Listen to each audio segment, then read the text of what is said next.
Today's Sourdough Sunday. Today I'm making mini everything bagel sourdough loaves. First I'm going to add 125 grams of active starter. Next add 2 teaspoons of salt.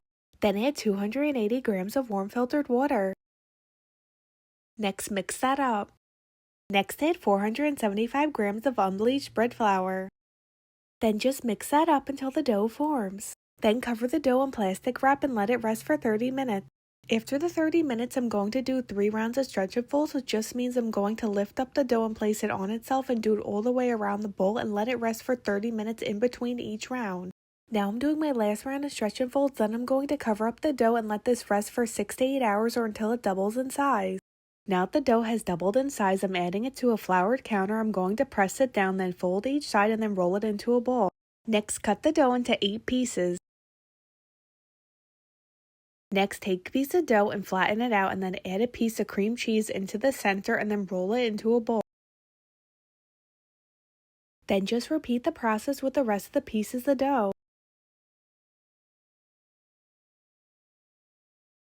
Next, I'm going to add the dough balls into a greased muffin pan.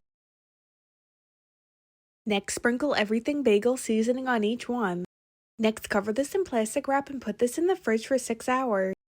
After the 6 hours, I'm going to score the top of each little bread and then I'm going to fill the empty muffins with water and bake this at 350 for 30 to 40 minutes.